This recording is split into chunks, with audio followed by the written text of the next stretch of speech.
ನಮ್ಮ ರೈತರ ಎಷ್ಟೋ ಕಷ್ಟಪಟ್ಟ ಬೆಳೆಯನ್ನು ಬೆಳೀತಿದ್ರು ಕೂಡ ಅವರ ಜೀವನದಲ್ಲಿ ಸುಖ ಇಲ್ಲ.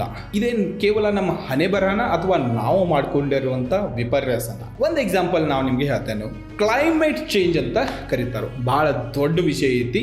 ದೊಡ್ಡ ಮಂದಿ ಇದ್ರ ಬಗ್ಗೆ ಮಾತಾಡ್ತಿರ್ತಾರೆ. ಮೋಡಗಳು ಬಂದು ಅಂದ್ರೆ ಮೊದಲೆಲ್ಲ ರೈತರ ಮುಖದಲ್ಲಿ ಮಂದಹಾಸ ಬರ್ತಿತ್ತು, ಅಂದ್ರೆ ಖುಷಿ ಇರ್ತಿತ್ತು, ಅಪ್ಪ ಮಳೆ ಬರ್ತಾ ಇದೆ ಅಂತ.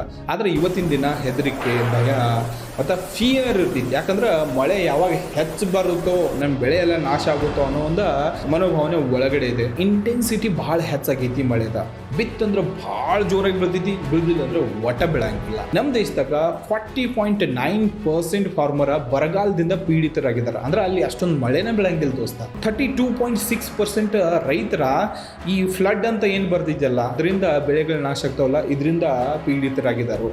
It means what? ಮಳೆಯಲ್ಲಿ ಸ್ಟೆಬಿಲಿಟಿ ಇಲ್ಲ. ಸ್ಟೆಬಿಲಿಟಿ ಮಳೆಯಲ್ಲಿಲ್ವೋ ಅಥವಾ ನಾವು ಅದನ್ನು ಹಾಳು ಮಾಡಿದೀವಿ ಅನ್ನೋದು ಈಸಿಲಿ ಗೊತ್ತಾಗ್ತೈತಿ. ಕ್ಲೈಮೇಟ್ ಚೇಂಜ್ ಅನ್ನೋದು ಭಾಳ ದೊಡ್ಡ ವಿಷಯ ಐತಿ. ನಮ್ಮ ಮುಂದೆ ಎಫೆಕ್ಟ್ಗಳು ಕಾಣಿಸಕ್ಕೆ ಸ್ಟಾರ್ಟ್ ಆಗಿದಾವೆ. ಅದ್ರದ್ದು ಇನ್ನೂ ಭಾಳ ಕಾಣಿಸ್ತಾವೆ ದೋಸ್ತ. ಅಂಟಿಲ್ ಆ್ಯಂಡ್ ಅನ್ಲೆಸ್ ನಾವು ನಮ್ಮನ್ನು ಚೇಂಜ್ ಮಾಡ್ಕೊಳ್ಳಿಲ್ಲ ಅಂದ್ರೆ. So climate change is real. So climate change ಬಗ್ಗೆ ನೀವು ಇವತ್ತು ಮಾತಾಡಲಿಲ್ಲ ಅಂದ್ರೆ ನಾಳೆ ಮಾತಾಡೋಕ್ಕೆ ನೀವೇ ಇರೋಂಗಿಲ್ಲ.